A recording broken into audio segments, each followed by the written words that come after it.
الشيطان الرجيم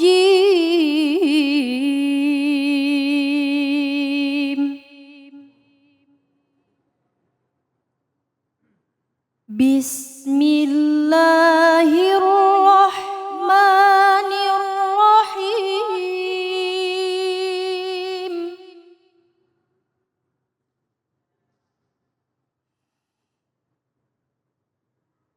ذلك ليعلم أني لم أخنه بالغيب وأن الله لا يهدي كيد الخائنين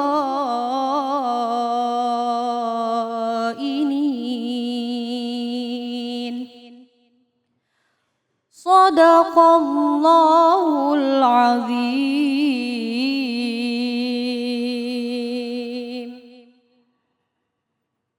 Dengan menyebut nama Allah yang Maha Pengasih lagi Maha Penyayang, yang demikian itu agar dia mengetahui bahwa aku benar-benar tidak mengkhianatinya ketika dia tidak ada di rumah, dan bahwa Allah tidak meridhoi tipu daya orang-orang yang berkhianat. Maha benar Allah dengan segala firman-Nya. Sama-sama kita sudah mendengarkan pembacaan ayat suci Al-Quran surah Yusuf ayat 52. Dan langsung saja kita simak kajian tafsirnya bersama dengan guru kita Ustadz Erik Yusuf. Silakan Ustadz, fadhil. Baik. A'udzubillahi minasyaitonirrajim. Bismillahirrahmanirrahim. Innal hamdalillahi la haula wa la quwwata illa billah. Salatu wassalamu rasulillah wa ala alihi wa sahbihi wa mawala. Asyhadu an la ilaha illallah wahdahu la syarikalah wa asyhadu anna Muhammadan abduhu wa rasuluhu la nabiyya ba'da. Allahumma shalli wa barik salim ala sayyidina Muhammadin wa ala alihi wa sahbihi ajmain. Amma ba'du. Salam yang terbaik, salam para malaikat kepada para calon penghuni surga semuanya. Assalamualaikum warahmatullahi wabarakatuh.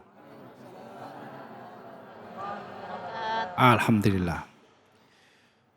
Jika kita menelaah ya ini surah Yusuf ini ya. Nama saya juga Yusuf. Jadi ibu saya tuh pengen banget saya mempelajari surat Yusuf. Jadi disebutlah, dibuat nama saya Yusuf. Nah, kita dengar tadi lantunan indah ya. Ayat ini tadi juga Ustadz David Khalid sudah menyampaikan artinya bahwa ini sebetulnya bentuk klarifikasi dari Nabi Yusuf alaihissalam atas apa yang ditimpakan terhadap dirinya. Ya, bentuk klarifikasi. Jadi disebutkan kan yang demikian itu agar dia, siapa dia? Dia itulah pembesar Mesir, ya, Al-Aziz yang kemudian menimpakan atau memberikan hukuman atas dorongan istrinya. Siapa istrinya? Zulaikha, ya. Atas dorongan istrinya agar supaya yang namanya Nabi Yusuf ini dipenjara. Karena apa?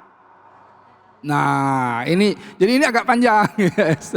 Agak panjang. Jadi ini kisahnya itu diawali sebetulnya di surah Yusuf ayat yang 22 ya. Nanti kita bisa lihat tuh sampai 32 itu cerita tentang bagaimana Nabi Yusuf alaihissalam ini digoda. Ya, bahwa Nabi Yusuf ini itu kisah singkatnya adalah digoda oleh Zulaikha ya, karena betapa bukan hanya ketampanan. Nabi Yusuf ini bukan hanya tampan aja. Jadi kalau tampan udah pastilah ya, sudah tampan sekali gitu ya, karena mukjizat dari Allah, tetapi juga akhlak beliau. Akhlak beliau yang membuat yang namanya Zulaikha karena sehari-hari melihat itu udah terpikat yang sampai sudah nggak bisa lagi dia itu menolak, ya, sampai akhirnya dia kalau yang kita bahas itu terkuasai oleh nafsunya, itu yang namanya Zulaikha itu, ya. Dia sudah lagi tidak berpikir bahwa dia ini siapa, bagaimana seharusnya beradab dengan yang namanya pegawai dan lain-lain begitu ya. Dia menghilangkan itu karena apa? Karena memang ada istahwaza alaikumus syaiton. Jadi dia sudah dipalingkan ya oleh syaitan, fa'ansahum zikrullah, dari mengingat Allah. Gitu ya. Jadi Zulaiha ini sudah dipalingkan, makanya kita harus hati-hati ya. Jangan sampai kita bisa dipalingkan, fa'ansahum zikrullah. Kata Allah, kalau orang-orang yang dipalingkan dari berzikir kepada Allah, fa'ansahum zikrullah, apa? Mereka itu ulaika jadi apa? Hubus syaiton. Jadi mereka itu orang-orang yang nanti masuk ke dalam golongan-golongan hizbu syaiton. Golongan partainya setan, hizbu syaiton. Nah, jadi kita lihat bahwa Zulaiha sudah betul-betul. Nah, ketika dia menggoda, terjadilah kemudian peristiwa di mana singkatnya Nabi Yusuf akhirnya lari. Kemudian ditarik oleh Zulaiha. Nah, ketika ditarik menarik itu, kemudian di depan itu, di luar kamar ruangan itu sudah ada yang namanya Al-Aziz. Nah, jadi ketika Al-Aziz melihat, disinilah tipu dayanya Zulaiha yang kemudian menyatakan bahwa dia ini, apa yang akan kamu perbuat ya kepada orang yang akan melakukan serong ya, atau orang yang akan kemudian mengganggu atau memperkosa istri, pastilah dia akan mendapatkan penjara atau azab yang pedih gitu ya. Nah, tetapi kemudian Al-Aziz ini juga seorang yang tidak hanya mendengar itu saja, dia juga kemudian memanggil orang yang bijaksana untuk apa? Memberikan nasihat ya. Nah, di dalam konsultasi nasihatnya, jika seandainya gamisnya ini ya ditarik, robek di depan ya, itu berarti ditariknya di depan, berarti pasti Nabi Yusuf yang bersalah. Tetapi kalau yang robek di belakang ya, itu berarti pasti Zulaihanya yang salah. Kenapa? Karena dia posisinya memutar kan. Nah, gitu. Ketika memutar nggak mungkin robeknya di belakang gitu. Nah, ketika dilihat, disitulah sebetulnya Al-Aziz sudah tahu bahwa yang bersalah itu adalah betul Zulaiha. Nah, dari situlah kemudian tersebar, ini kayak viral yang tadi tuh, Ustaz.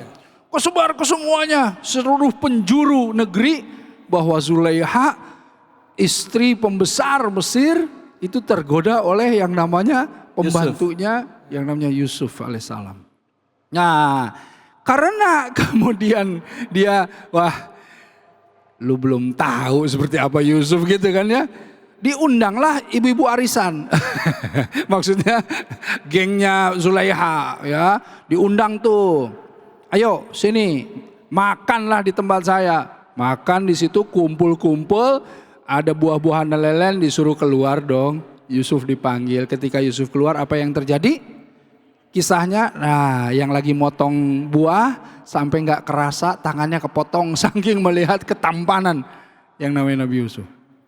Ya, nah disitulah kemudian Zulaiha itu bilang bahwa tentu saya tergoda sama dia. Tapi di situ juga pernyataan bahwa Zulaiha ini dia itu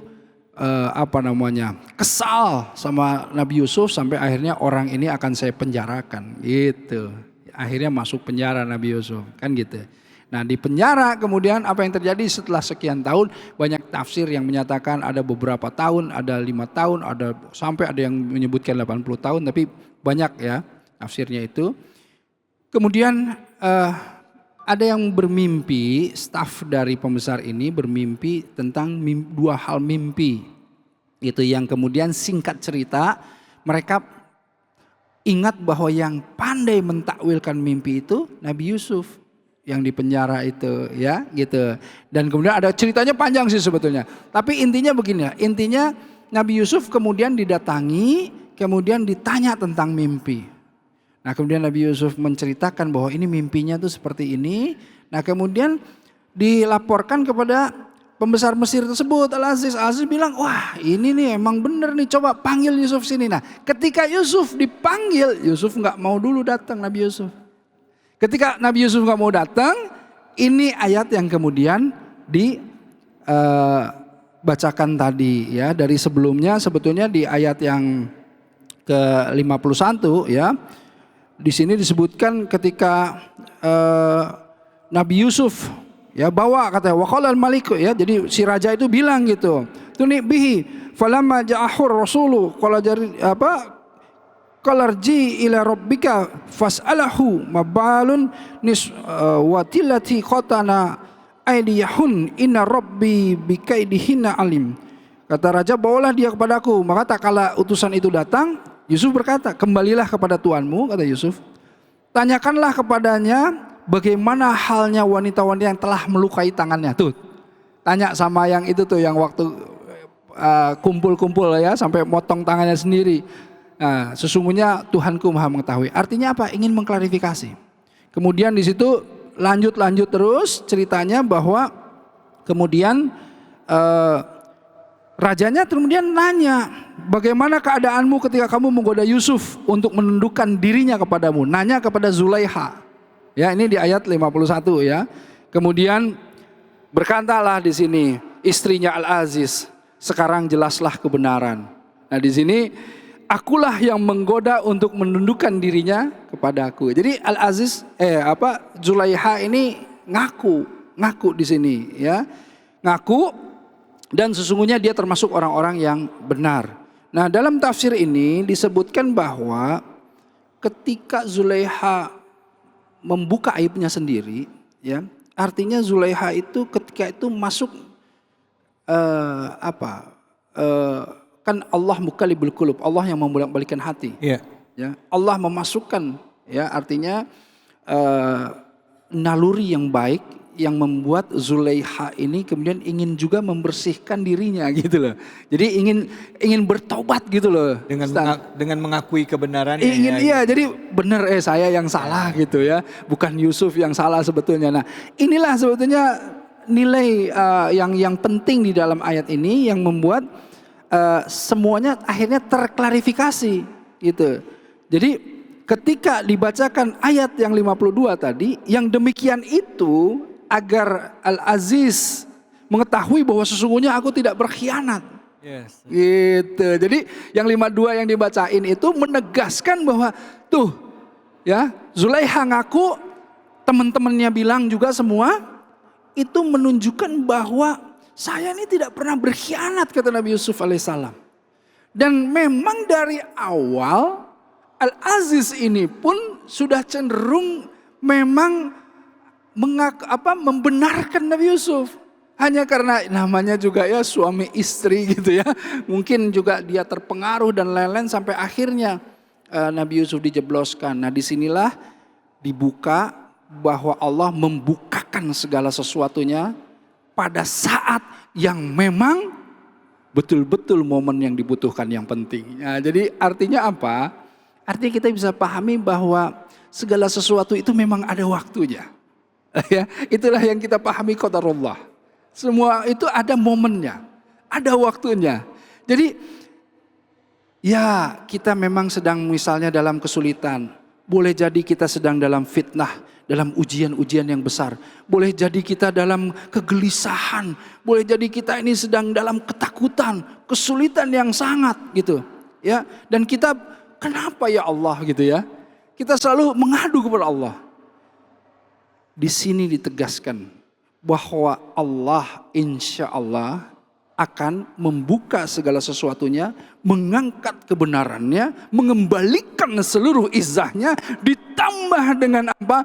Dengan keberkahan kebaikan yang banyak untuk apa? Untuk orang-orang yang sabar. Sebetulnya itu. Ya, jadi Nabi Yusuf bersabar. Ingat kenapa Nabi Yusuf juga bisa keluar dari penjara? Karena Nabi Yusuf berlaku begitu baik di dalam penjara.